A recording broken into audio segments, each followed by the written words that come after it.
Hello दोस्तों, क्या हाल चाल। सब बढ़िया हो? सब एकदम मस्त रहना चाहिए, एकदम अच्छे से एग्जाम्स की तैयारी चालू रखनी है। आज के वीडियो में भी हम क्या कर रहे हैं, आपका जो पेपर नंबर 1 है सीए फाउंडेशन का, ठीक है, अकाउंट्स, उसमें आपको कैसे जो है पूरा आपका आंसर्स वगैरह प्रेजेंटेशन करना रहेगा, वो मैं आपको भी बताऊंगा, ठीक है। एंड आपको जो भी डाउट्स वगैरह होते हैं, जैसे बहुत सारे डाउट्स रहते हैं आप लोग को, ठीक है, कि स्टेप वाइज मार्किंग मिलती है क्या, उसके अलावा ग्रेस मार्क्स वगैरह आईसीआई प्रोवाइड करता है क्या, उसके अलावा और एक डाउट जो रहता है वो है कि जैसा आईसीआई अपने स्टडी मेट आरटीपीस, ठीक है, एंड सेशन आंसर सोल्यूशन देता है, वैसा ही हमें सोल्यूशन प्रेजेंट करना रहेगा क्या, ठीक है, सेम फॉर्मेट में सेम वर्किंग नोट्स वगैरह वैसे की वैसे एकदम प्रोवाइड करनी पड़ती है क्या, ठीक है। उसके अलावा क्या हमें आंसर्स एकदम क्रोनोलॉजिकल ऑर्डर में लिखने पड़ते हैं, ये सब के सब आपके डाउट्स क्योंकि आज पूरे क्लियर हो जाएंगे, ठीक है। तो हमारे क्लास में पिछली बार जून 23 एग्जाम में जिसके अकाउंट्स में सबसे ज्यादा मार्क्स आए थे, 91 मार्क्स आए थे, ठीक है, वो स्टूडेंट का सर्टिफाइड कॉपी जो है आपको पूरा क्या करूंगा बताऊंगा, ठीक है। हम क्या करेंगे, स्टूडेंट का जो सर्टिफाइड कॉपी है एंड आईसीआई ने जो सेशन आंसर्स दे रखे, ठीक है, उससे हम पूरा एनालिसिस करेंगे, ठीक है, कि क्या आईसीआई मार्क्स दे रही है कि अगर हम थोड़ा अलग टाइप से सोल्यूशन प्रोवाइड करें तो उसमें, ठीक है, हम अगर क्रोनोलॉजिकल ऑर्डर फॉलो नहीं कर रहे और रैंडम बेसिस पे अगर सोल्यूशन लिख रहे तो उस पे आईसीआई मार्क्स दे रही है, वो सब चीजें अभी हम क्या करेंगे पूरा देखेंगे, क्या ग्रेस मार्क्स वगैरह मिलते हैं, वो भी सब चीज हम यहाँ पे क्या करेंगे पूरा की पूरा देखने वाले, ठीक है। तो पहले तो आपको ये चीज बता दूं, देखो आपको दिख रहा होगा सर्टिफाइड कॉपी पे स्टूडेंट्स के मार्क्स कितने दिख रहे हैं, 87, ठीक है, बट मार्कशीट में जो स्टूडेंट के मार्क्स थे अकाउंट्स में होते 91, ठीक है। 87 मार्क्स आने के बावजूद जो है आईसीआई ने क्या करा, यहाँ पे 4 मार्क्स जो है ग्रेस मार्क्स दिए, ठीक है, ग्रेस मार्क्स बोलते बोनस मार्क्स बोलते जो भी है, बात समझ में आ रही। तो ऐसा नहीं होता है कि जो स्टूडेंट क्या हो रहा है 37 30 39 वगैरह भटक रहा है उसको सिर्फ आईसीआई जो है मार्क्स प्रोवाइड करती है, ग्रेस मार्क्स वगैरह, वैसा नहीं है क्या। और 87 मार्क्स आने के बाद यहाँ पे तो बनता ही नहीं है ना ग्रेस मार्क्स देने का, ठीक है। और ऐसा भी नहीं है कि स्टूडेंट का कोई 200 वगैरह नहीं बन रहा था, ठीक है, 326 मार्क्स एग्रीगेट में, तो भी क्या हो रहा है आईसीआई ने यहाँ पे जो है 4 मार्क्स देखो क्या करा है, ज्यादा दिया है, ठीक है। मार्कशीट में क्या है 91 मार्क्स आए, सर्टिफाइड कॉपी कितने मार्क्स है 87, बात समझ में आ रही, ओके, ठीक है। तो एक चीज मैंने आपको ये बता दी कि ग्रेस मार्क्स मिलते हैं, ठीक है, इररिस्पेक्टिव आपने कितने मार्क्स स्कोर किए, आईसीआई जो क्या करता है ग्रेस मार्क्स वगैरह प्रोवाइड करता है, ओके। इसके अलावा देखना स्टूडेंट ने जो है, ठीक है, सबसे पहले जो है कौन सा क्वेश्चन अटेम्प्ट किया है, क्वेश्चन नंबर 4, ठीक है, क्वेश्चन नंबर 4। तो ये भी कोई जरूरी नहीं होता है कि आपको क्वेश्चन नंबर 1 ही पहले अटेम्प्ट करना रहेगा, ठीक है, देन बाद में क्वेश्चन नंबर 2, क्वेश्चन नंबर 3 वगैरह, वैसा कुछ नहीं है, ओके। आपको जो क्वेश्चन सबसे बढ़िया तरीके से आता है उस क्वेश्चन को आपको क्या करना है, सबसे पहले प्रेजेंट करना है, ठीक है। इसमें भी मैं देखो आपको एक करेक्शन कर दूं, जो भी सब क्वेश्चन आपको सबसे अच्छे से आता है वो सब क्वेश्चन को आप सबसे पहले प्रेजेंट करो। ऐसा भी नहीं है कि क्वेश्चन नंबर 4 जैसे स्टूडेंट ने क्या करा सबसे पहले लिखना स्टार्ट किया, तो अगर स्टूडेंट को यहाँ पे क्वेश्चन नंबर 4 का बी अच्छी से आता था ना, तो बी भी पहले लिख सकता है और बाद में ए लिख सकता है, बात समझ में। आपको देखो यहाँ पे जब पूरा पेपर हम एनालाइज करेंगे तो आपको ये चीजें भी देखने को मिल जाएगी, क्लियर, ठीक है। तो क्वेश्चन नंबर 4 का ए जो है, ठीक है, ये एनपीओ से पूछा गया था क्वेश्चन 15 मार्क के लिए, ठीक है। देखो यहाँ पे मैं साथ साथ में सजेस्टेड आंसर जो है ये भी ओपन करके रख रहा हूं। तो क्वेश्चन नंबर 4 का ए मैं आपको बता दे रहा हूं, देखो 15 मार्क के लिए पूछा गया था क्वेश्चन नंबर 4 का ए, ठीक है। कितने मार्क्स के लिए पूछा गया था, 15 मार्क्स के लिए, ठीक है। क्या प्रिपेयर करना था, इनकम एंड एक्सपेंडिचर अकाउंट और बैलेंस शीट प्रिपेयर करनी थी, ठीक है। तो आंसर का मेन पार्ट क्या आपका, आपको income and expenditure account prepare करना और बैलेंस शीट प्रिपेयर करनी है, और 15 मार्क्स के लिए क्वेश्चन पूछा है, ठीक है। एक बात देखो आपको बता दे रहा हूं, स्टूडेंट को जो पूरे 15 में से 15 मार्क मिले, ठीक है, 15 में से 15 मार्क्स पूरे के पूरे मिल गए, दिख रहा है, ठीक है। 15 में से 15 मार्क मिले तो आधा मार्क भी डिडक्ट नहीं हुआ है, पूरे के पूरे मार्क्स मिले, ठीक है। मतलब यहाँ पे चेकर के पास कुछ भी स्कोप नहीं था आधा मार्क भी डिडक्ट करने का। तो यहाँ पे भी हम समझते हैं कि क्या क्या चीजें स्टूडेंट ने फॉलो की जिससे उसका आधा मार्क भी डिडक्ट नहीं हुआ है, ठीक है। 15 मार्क के क्वेश्चन में भी आधा मार्क भी डिडक्ट नहीं हुआ है, ठीक है। तो सबसे पहले देखो क्या हो रहा है, जो भी वर्किंग नोट्स लगती थी, ठीक है, सॉल्यूशन में, वो वर्किंग नोट्स क्या करें सबसे पहले बना दिए, ठीक है। आपने देखा होगा जब भी, ठीक है, जिन्होंने भी अकाउंट्स की क्लास ली मेरे पास, हम लोग क्या करते हैं जब कभी भी जब भी हम कोई क्वेश्चन वगैरह सॉल्व कर रहे हैं तो जो भी वर्किंग नोट्स वगैरह में लगता है क्या करते हैं सबसे पहले उसे बना देते हैं। और वही अगर आप क्या करोगे आईसीआई के study mat RTP suggested answer में देखोगे वो लोग क्या करते हैं वर्किंग नोट्स एकदम आखिरी में लिखते हैं, ठीक है। तो ऐसा कोई जरूरी नहीं होता कि वर्किंग नोट्स जो आपके मेन आंसर के एकदम बाद में रहना चाहिए, ऐसा नहीं है। आप वर्किंग नोट्स पहले बना दो बल्कि बेस्ट रहता है, ठीक है, क्योंकि जो मेन आंसर में आपकी बहुत सारी फिगर्स जो क्या होती है वर्किंग नोट्स से आती है, तो वर्किंग नोट्स सबसे पहले बना देना, उसमें कोई हरकत नहीं होता, आपको पूरे मार्क्स मिलते हैं, और अभी मैंने आपको बता भी दिया, ओके। वर्किंग नोट्स बनाने का आपका जो प्रेजेंटेशन है एंड आईसीआई का जो सजेस्टेड आंसर प्रेजेंटेशन है, स्टडी मेट में प्रेजेंटेशन है, वो अलग रह सकता है। जैसे मैं आपको बता देता हूं यहाँ पे क्या था, सब्सक्रिप्शन जो है, ठीक है, यहाँ पे हमें निकालना था कि सब्सक्रिप्शन इनकम जो कितना दिखेगा, इनकम एंड एक्सपेंडिचर अकाउंट में सब्सक्रिप्शन इनकम जो कितना दिखेगा, उसके लिए यहाँ पे हमें क्या करना था वर्किंग नोट बनानी थी, ठीक है। स्टूडेंट ने यहाँ पे क्या करा सब्सक्रिप्शन अकाउंट प्रिपेयर करके बताया कि कितना जो है सब्सक्रिप्शन इनकम दिखेगा इनकम एंड एक्सपेंडिचर अकाउंट में, ठीक है। क्या दिख रहा है आपको, देखो सब्सक्रिप्शन अकाउंट प्रिपेयर करके बताया कि कितना सब्सक्रिप्शन इनकम दिखेगा इनकम एंड एक्सपेंडिचर अकाउंट में, ठीक है।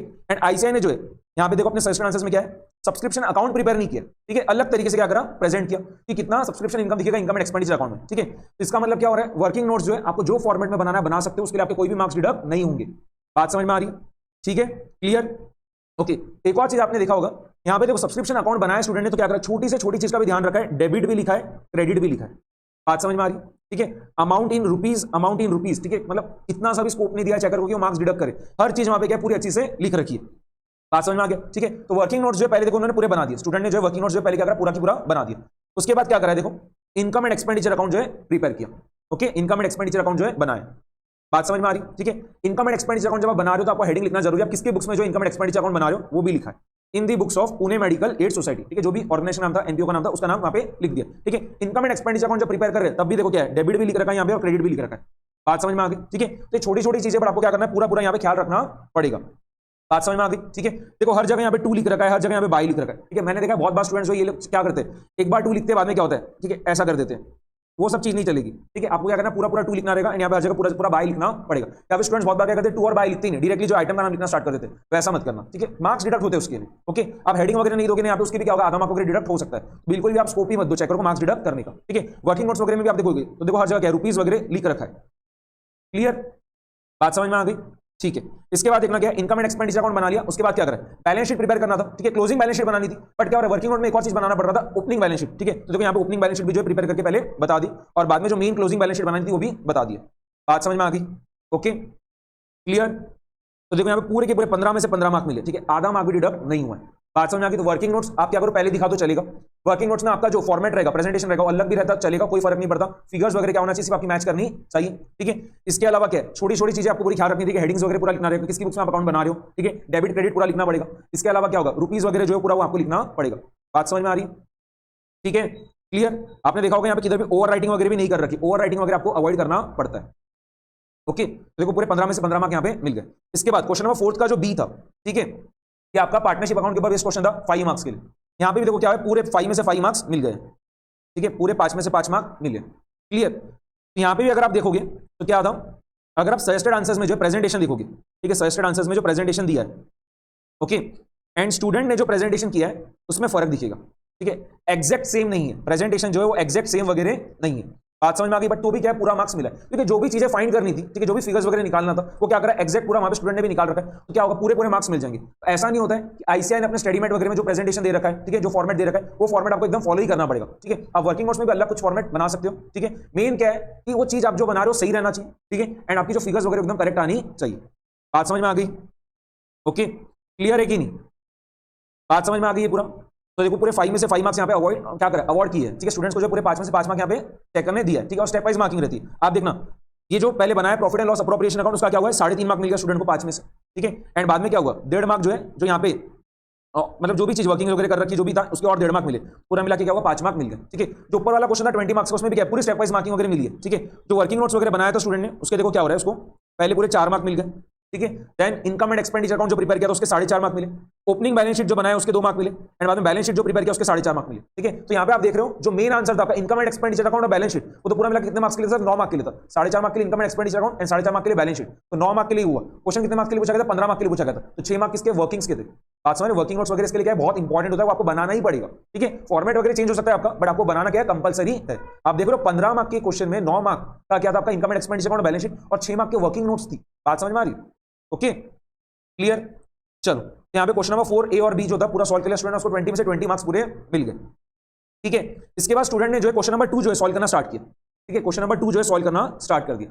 ठीक है, स्टूडेंट ने यहाँ पे क्या करा, जहां पे क्वेश्चन नंबर 4 खत्म हो गया, ठीक है, वही सेम पेज से क्या करा, क्वेश्चन नंबर 2 जो है वो भी सॉल्व करना स्टार्ट किया। मैं यहाँ पे आपको रिकमेंड करूंगा आपने क्या करना चाहिए, नेक्स्ट पेज से जो है क्या करोगे, सॉल्व करना स्टार्ट करोगे। ठीक है, वो घाई में रह गया होगा स्टूडेंट से, बट कोई हरकत नहीं है, अगर आप नेक्स्ट पेज से करोगे तो बहुत बढ़िया रहता है। ठीक है, और अगर आप सेम पेज से भी करोगे तो ये नहीं कि चेक नहीं होता है, तो चेक तो हुआ ही है। ओके, यहाँ पे अगर आप देख रहे होगे तो क्वेश्चन नंबर 2 का ए जो है पहले सॉल्व नहीं किया, क्या करें, क्वेश्चन नंबर 2 का बी सॉल्व किया। ठीक है, क्वेश्चन नंबर 2 का जो सब क्वेश्चन है वो पहले सॉल्व नहीं किया स्टूडेंट ने, क्या करा, क्वेश्चन नंबर 2 का बी पहले सॉल्व कर रखा है। बात समझ में आ गई?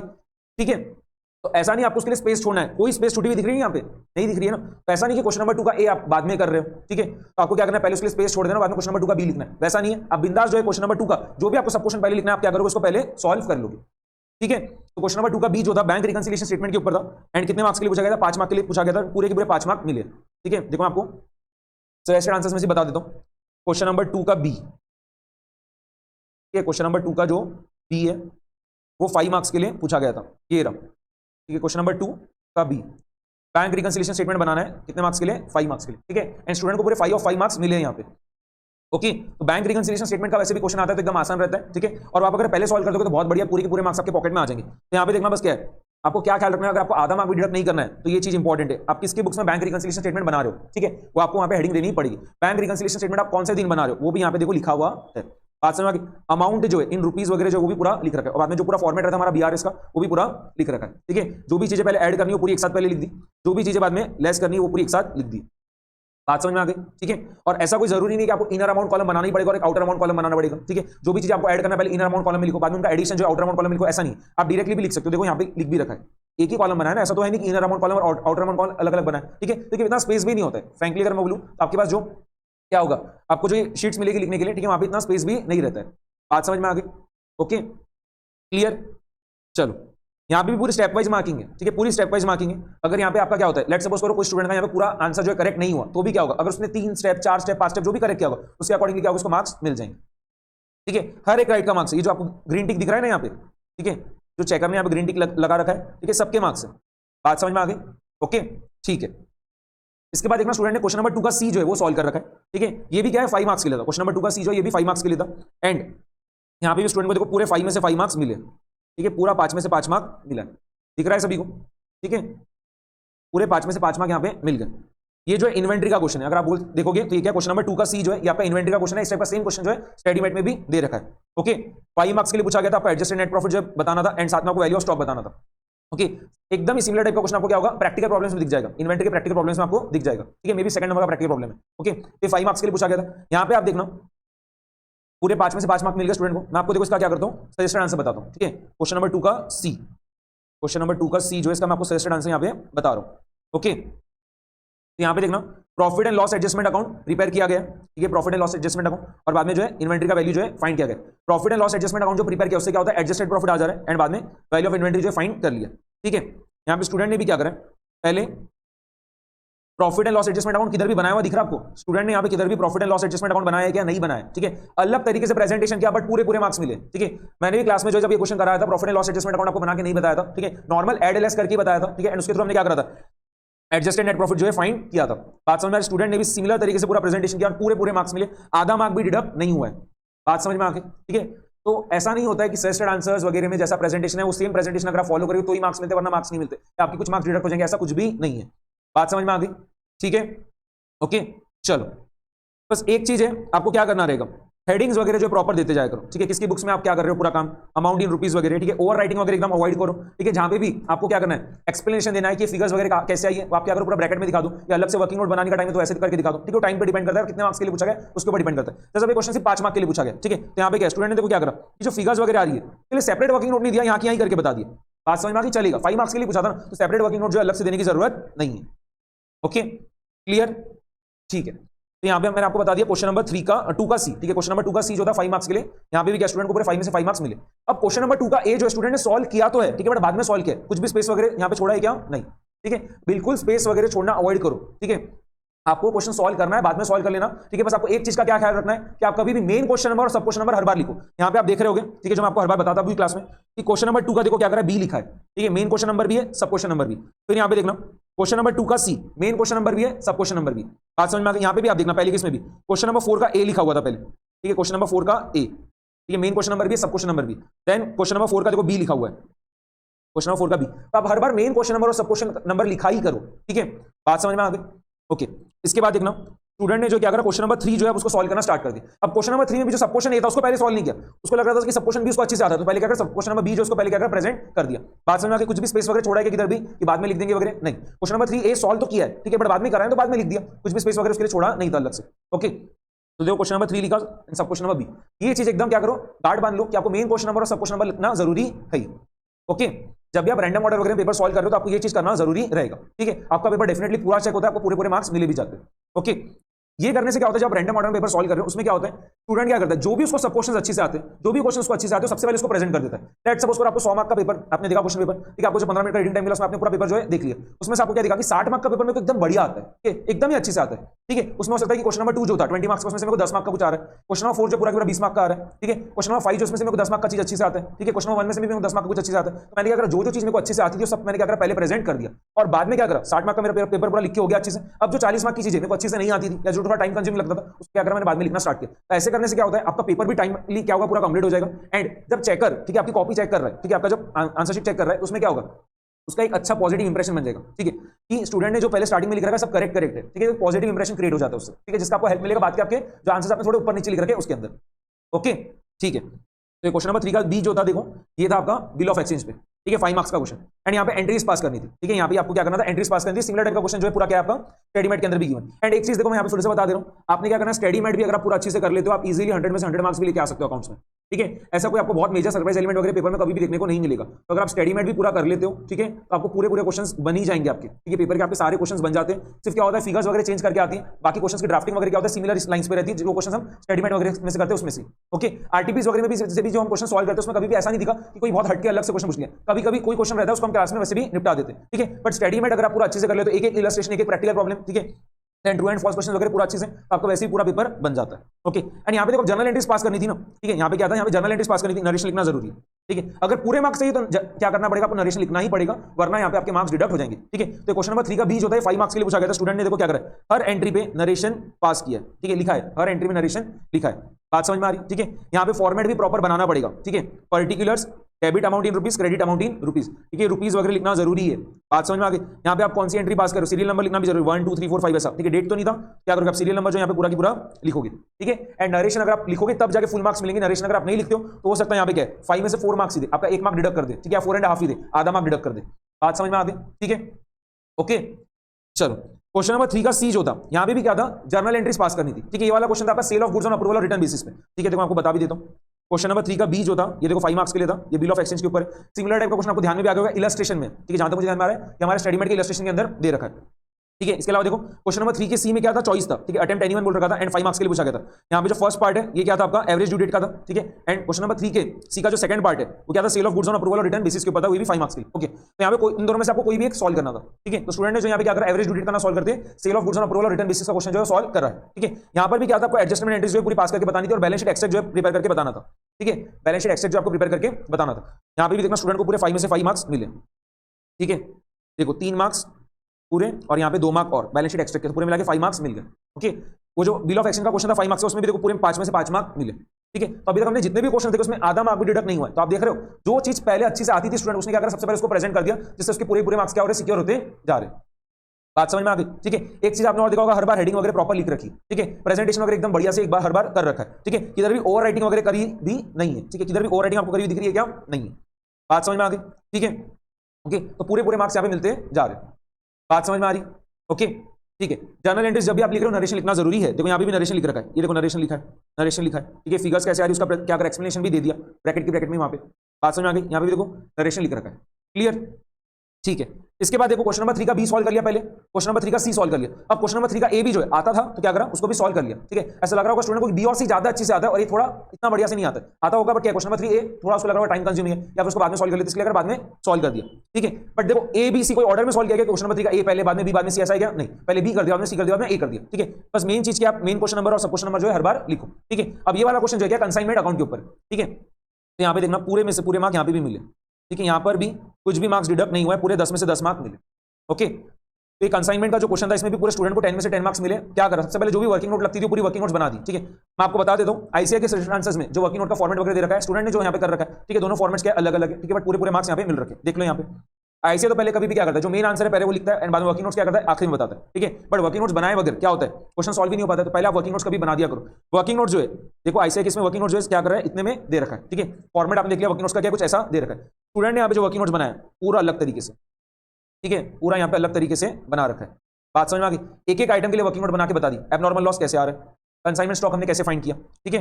हम एग्जाम में क्या कर, हमने क्लास में भी क्या करा था, पूरा इस तरीके से पूरा पढ़ा था ये, ठीक है। हर आइटम के लिए वर्किंग नोट हम कैसे बनाते, कमीशन हम कैसे फाइंड कर रहे हैं, बात समझ में आ गई, ठीक है। और बाद में क्या करा, कंसाइनमेंट अकाउंट जो प्रिपेयर करके बता दी, बात समझ में आ गई। एंड जो अमर एंड सन्स है उसका अकाउंट जो बनाया था वो भी प्रिपेयर करके बता दी, बात समझ में। जब भी आप अकाउंट बना रहे हो तो डेबिट और क्रेडिट जो है लिखना ही चाहिए, क्योंकि यहाँ पे भी देखो लिखा है डेबिट और क्रेडिट। तो इससे क्या होता है, मार्क्स काटने का बिल्कुल भी स्कोप नहीं रहता। कंसाइनमेंट अकाउंट आप किसकी बुक्स में बना रहे हो वो भी आपने क्या करा, लिख के बता दिया, ठीक है। ये वाला अकाउंट आप किसकी बुक्स में बना रहे हो वो भी आपने क्या करा, लिख के बता दिया, बात समझ में आ गई, ओके, ठीक है। एंड वर्किंग नोट्स वगैरह जो आप अपने फॉर्मेट में बनाओ, ठीक है, चलता है, कोई हरकत नहीं है। आईसीआई का स्टडीमेट वगैरह फॉर्मेट बहुत बार अलग होता है, वो समझ में भी नहीं आता कितनी बार, ठीक है। वो लोग क्या करते हैं, बहुत शॉर्ट में बनाते हैं, क्या आप अपने इसमें बनाओ, कोई हरकत नहीं होता, पूरे मार्क्स मिलती है, ठीक है। और आपको क्लियर दिख भी रहा है अभी तो, ओके। एंड ये आपने ये भी देखा कि आप रैंडम ऑर्डर में जो क्वेश्चन सॉल्व वगैरह कर सकते हो, तो आपको किस चीज का ख्याल रखना पड़ेगा कि आपको मेन क्वेश्चन नंबर और सब क्वेश्चन नंबर जो लिखना जरूरी है, ओके, ठीक है।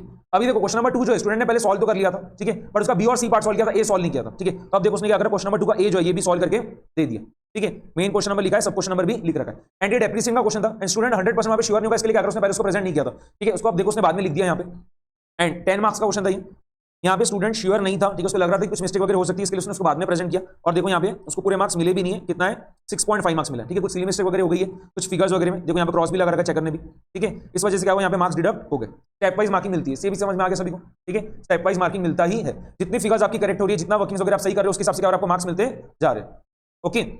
तो ऐसा नहीं है कि गलत हो गया क्वेश्चन तो पूरे 10 में से 0 मार्क्स दे दिया, ऐसा हुआ है क्या? नहीं, हर जगह स्टेप वाइज मार्किंग दी है प्रॉपर, और उस वजह से क्या हो रहा है 6.5 मार्क यहाँ पे मिल गए। बात समझ में आ गई। यहाँ पर भी अगर आप देखोगे तो वर्किंग नोट्स वगैरह जो स्टूडेंट ने बनाया है, ठीक है, उसका फॉर्मेट जो है अलग है, एंड आईसीआई ने जो वर्किंग नोट्स वगैरह दे रखी है अपने सेशन आंसर्स में, वो क्या है, थोड़े अलग फॉर्मेट में है। बात समझ में आ गई, ठीक है। तो आपको बिल्कुल घबराना नहीं है कि जैसा बुक में दे रखा है वैसे सेम फॉर्मेट आपको फॉलो करना पड़ेगा, ऐसा कोई जरूरी नहीं होता है, ठीक है। एंड ये भी मत करना कि आपको क्या होता है, लेट्स सपोज करो पूरा आंसर नहीं आता है, ठीक है, बट आपको कुछ स्टेप्स वगैरह तो परफॉर्म करते आती है ना, इतना परफॉर्म करके आपको स्टेप वाइज मार्किंग मिलेगी, ठीक है। वो बहुत मदद करता है 40 बनाने में भी, ठीक है, आपका एग्रीगेट बनाने में, सबका में, ओके, क्लियर, ठीक है। इसके बाद देखना स्टूडेंट ने जो यहाँ पे अब क्या करा, क्वेश्चन नंबर 1 जो है उसको सॉल्व करना स्टार्ट किया, ठीक है। क्वेश्चन नंबर 1 में भी देखो सब क्वेश्चन है और सब क्वेश्चन बी यहाँ पे सॉल्व किया गया नहीं, सिर्फ क्या करा, सब क्वेश्चन सी जो है वो सॉल्व कर दिया, ठीक है। क्वेश्चन नंबर 1 का ए जो है वो क्या होता है, ट्रू और फॉल्स होता है 12 मार्क का, एंड क्वेश्चन नंबर 1 का बी जो था वो क्या था, 4 मार्क के थियरी क्वेश्चन पूछ रखे थे, ठीक है। और सी जो था वो क्या था, आपका सेल्स बुक बनाने के लिए बोला था, ठीक है। बात समझा कि सब्सिडी बुक वाली यूनिट सी वाला क्वेश्चन पूछ रखा था, ओके। यहाँ पे देखना उसको लगा कि प्रैक्टिकल क्वेश्चन है, पूरे मार्क्स मिल जाएंगे, ठीक है। तो यहाँ पे क्या हुआ, उसने ये पूरा सॉल्व कर लिया, ठीक है। यहाँ पे अगर आप ध्यान से देखोगे तो पहले पूरे 4 में से 4 मार्क मिल गए, ठीक है, बाद में -1 मार्क हुआ और क्या हुआ, 3 मार्क मिले, ठीक है। तो कुछ ना कुछ यहाँ पे क्या करा, गलती कर दी, इस वजह से क्या हुआ, यहाँ पे 1 मार्क डिडक्ट हो गया, क्लियर। बट रैंडम ऑर्डर में देखो यहाँ पे क्या हो रहा है, क्वेश्चन सॉल्व किए गए, पूरे क्वेश्चन इवैल्यूएट भी हो रहे हैं, पूरे मार्क्स मिलते भी जा रहे हैं, ठीक है। क्वेश्चन नंबर 1 का ए और बी छोड़ दिया, क्वेश्चन नंबर 1 का सी सॉल्व किया और ए और बी जो बीच में छोड़ दिया, ठीक है, बाद में लिखा होगा, ठीक है। अब क्या करा, क्वेश्चन नंबर 6 जो इसको सॉल्व करना स्टार्ट किया, फिर से देखो क्या है, मेन क्वेश्चन नंबर लिख रखा है, सब क्वेश्चन नंबर लिख रखा है। कंपनी अकाउंट्स का जो क्वेश्चन था, ठीक है, उसको सॉल्व करना स्टार्ट किया, 15 मार्क के लिए पूछा गया था, ठीक है। जून 23 में जो है कंपनी अकाउंट जो 15 मार्क्स के लिए पूछा गया था, देखो मैं आपको बता दे रहा हूँ, ठीक है। प्रो राटा अलॉटमेंट वगैरह के ऊपर बेस्ड था क्वेश्चन, ठीक है, एंड 15 मार्क के लिए पूछा गया था, तो उसको सॉल्व करना स्टार्ट कर दिया। क्वेश्चन नंबर 6 का ए जो है 15 मार्क्स के लिए, ठीक है। तो आप देख रहे हो स्टूडेंट क्या है, प्रैक्टिकल पार्ट में ज्यादा कंफर्टेबल लग रहा था, इसके लिए उसने क्या करा, जो भी प्रैक्टिकल पार्ट दिख रहा है पेपर में उसको क्या करा, पहले सॉल्व करना स्टार्ट कर दिया, ठीक है। तो क्वेश्चन नंबर 6 का ए जो है 15 मार्क के लिए पूछा गया था, ठीक है। जनरल एंट्रीज वगैरह पास करनी थी, पूरी पास करी, नरेशन वगैरह हर बार लिखा है, ठीक है। बात समझ में किसकी बुक्स में पास करना है वो सब लिख रखा है, debit amount in rupees, credit amount in rupees, ये सब भी यहाँ पे पूरा लिख रखा है, ओके। तो जो भी एंट्रीज पास करनी थी पूरी एंट्रीज यहाँ पे पास कर दी। उसके बाद देखना वर्किंग नोट वगैरह जो भी बनाना था वर्किंग नोट भी यहाँ पे पूरा बना दिया, ठीक है। बट यहाँ पे क्या पूरे 15 में से 15 मार्क नहीं मिले, 13.5 मार्क्स मिले, ठीक है। तो 1.5 मार्क्स डिडक्ट हुआ है। तो यहाँ पे कुछ ना कुछ या तो वर्किंग नोट जो पूरी प्रॉपर प्रोवाइड नहीं करके दिया होगा स्टूडेंट, या फिर क्या हुआ है, एंट्रीज वगैरह जो पूरी यहाँ पे नहीं लिखा होगा, इस वजह से क्या हुआ, यहाँ पे 1.5 मार्क्स डिडक्ट हो गए, ठीक है। बात समझ में आ गई, क्लियर है कि नहीं, ओके। तो वर्किंग नोट जो यहाँ पे वैसे देखे जाए तो क्या करा, ऐसा लग रहा है कि पूरा एकदम प्रॉपर प्रेजेंट नहीं किया, ठीक है। सिर्फ क्या करा, टेबल बना के दे दिया। वैसे आईसीआई के स्टेटमेंट में तो उन्होंने खुद ने भी जो सिर्फ क्या करा, टेबल बना के दे दिया, ठीक है। बट यहाँ पे क्या, अगर आप थोड़ा और प्रॉपर इसको एक्सप्लेन कर दोगे तो हो सकता है पूरे मार्क्स मिल जाए, या फिर हो सकता है स्टूडेंट ने जो एक आधी एंट्री जो वहाँ पे नहीं लिखी होगी, इसके लिए उसके मार्क्स डिडक्ट हो गए।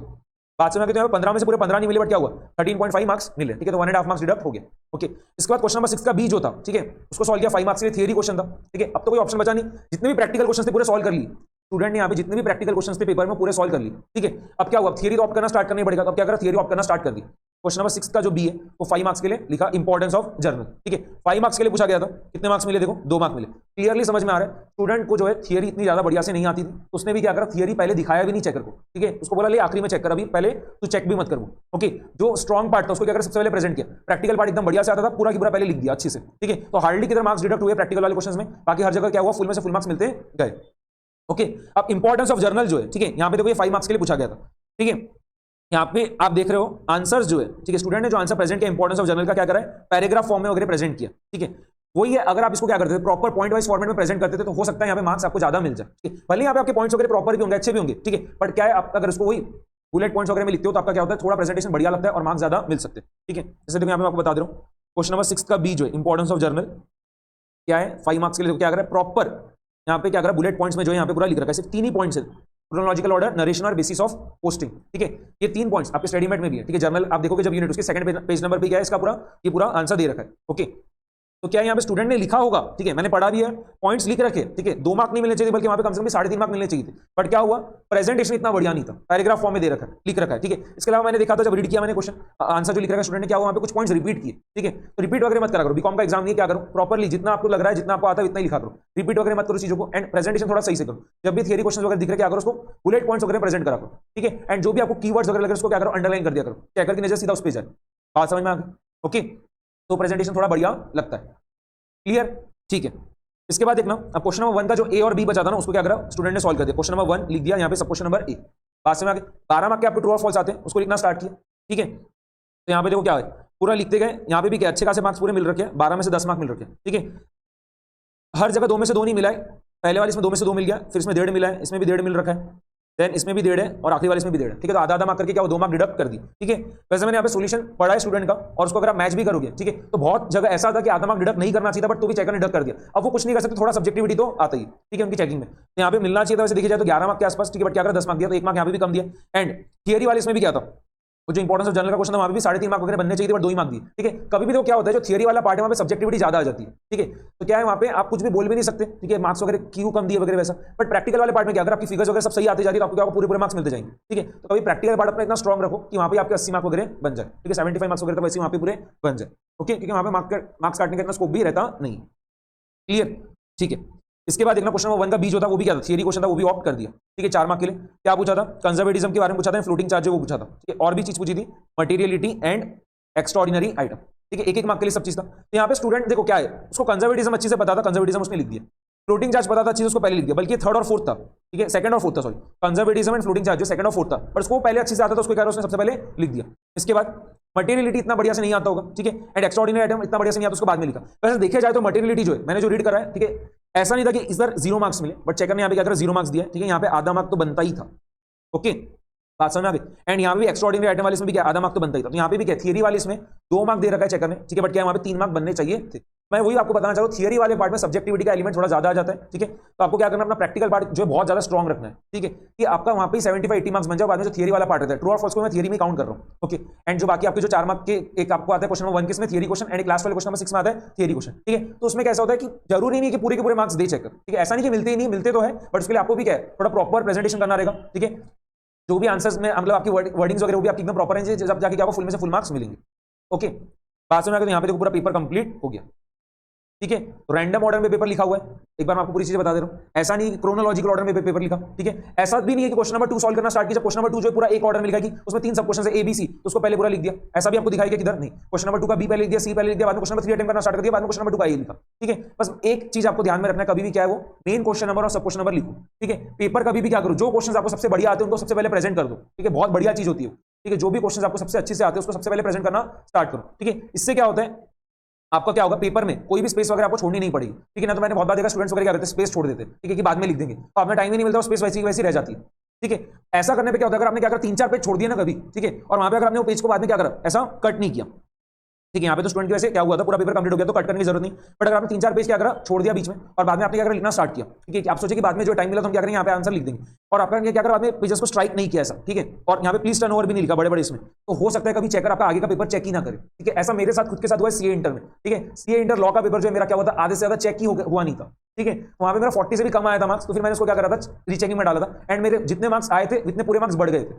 बात समझ में आ रही है, ठीक है, ओके। तो ये चीज मैंने तभी क्या करा था, खुद ही यहाँ पे मेरे को पता चल गया था कि हमें क्या करना है, पेजेस वगैरह कभी ब्लैंक छोड़ना नहीं, ठीक है। अगर आप ब्लैंक छोड़ रहे हो तो फिर इतना आपको ध्यान में रखना है, पेजेस को क्या करो कभी भी ऐसा काट दिया करो, एंड यहाँ पे जो है प्लीज टर्न ओवर लिखा करो, ठीक है। चेक कर आपके आगे के बाद में पेपर को चेक करे, उसको लगे स्टूडेंट ने आगे पेपर लिख रखा है वैसा, ओके। बात समझ में आ रही, ठीक है। वरना सबसे बेस्ट चीज आपको जो चीज पहले आती है उसको पहले लिखो और निपटा दो, ठीक है। एंड जो चीज आपको थोड़ी अच्छे से नहीं आती है, ठीक है, थोड़े बढ़िया तरीके से नहीं आती उसको बाद में लिखो, ओके, ठीक है। बस एक चीज का ध्यान रखना है कि मेन क्वेश्चन नंबर सब क्वेश्चन नंबर जो आपका बराबर से आना चाहिए, ठीक है। एंड प्रैक्टिकल वाले पार्ट में अगर आप कुछ भी मार्क्स आपके डिडक्ट नहीं करना है तो छोटी छोटी चीजों का ख्याल रखना, हेडिंग्स वगैरह लिखना, ठीक है। डेबिट अमाउंट इन रुपीज वगैरह जो भी पूरा प्रॉपर लिखा करो। वर्किंग नोट्स जो है पूरी की पूरी बनाया करो, वर्किंग नोट्स के बहुत मार्क्स होते हैं, वर्किंग नोट्स वगैरह बिल्कुल भी स्किप वगैरह नहीं करना है, ठीक है। वर्किंग नोट्स वगैरह पूरी बनाना है, आप अपने प्रेजेंटेशन में बनाओ, वर्किंग नोट्स वगैरह पूरा चलता है, अपने फॉर्मेट बनाओ, कोई हरकत नहीं है, पूरे पूरे मार्क्स मिलते, ठीक है। बात समझ में आ गई। एंड ग्रेस मार्क्स भी मिलते हैं, जैसे मैंने आपको बताया ग्रेस मार्क्स बोलते हैं, या फिर आपके मार्क्स बढ़ के आते हैं वो भी होता है, ठीक है। भले ही आपकी टोटल 300 के ऊपर क्यों ना जा रही है, 87 मार्क्स दिख रहे हैं यहाँ पे, ठीक है। आप टोटल करोगे तो 87 ही आएगा, बट कितना हुआ 91 मार्क्स मिला है, ओके, क्लियर।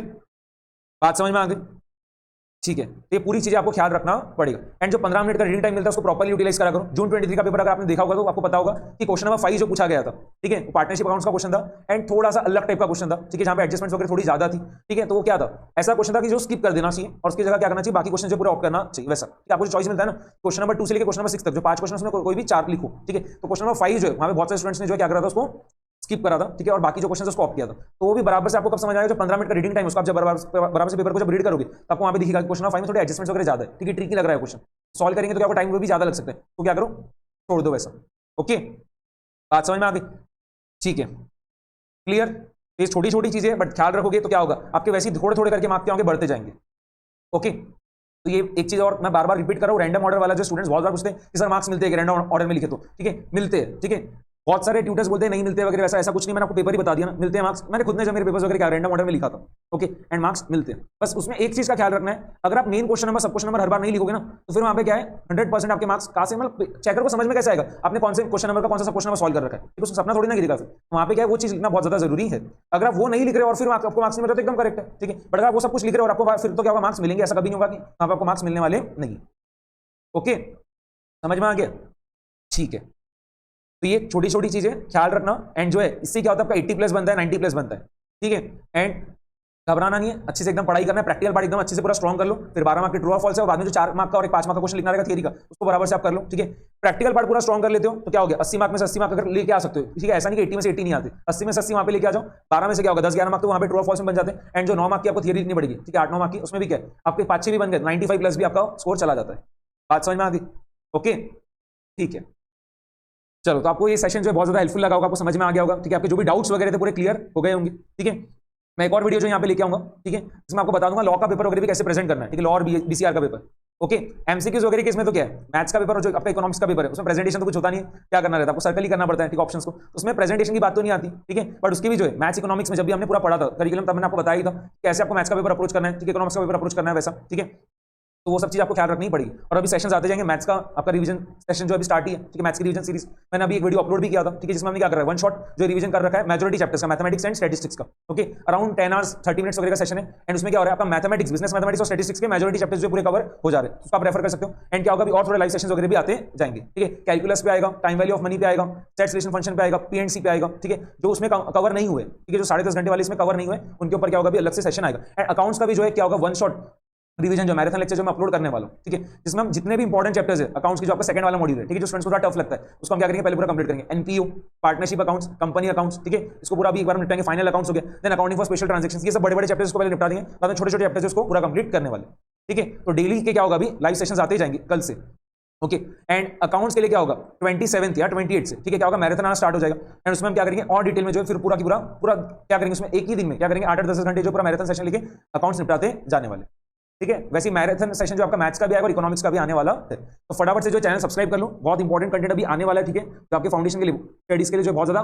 काम का रहेगा, यूजफुल रहेगा। एंड उससे आपके मार्क्स भी जो क्या हो गए बढ़ते जाने वाले, ठीक है। एंड टारगेट हमारा 300 का है, उसको हम अचीव भी डेफिनेटली करेंगे, ओके। तो वीडियो को लाइक कर दो, चैनल को सब्सक्राइब कर दो, एंड ज्यादा से ज्यादा क्या करो, अपने फ्रेंड्स वगैरह को रेफर करो, ठीक है। तो आज के सेशन में इतना ही, मिलते हैं हम नेक्स्ट क्लास में।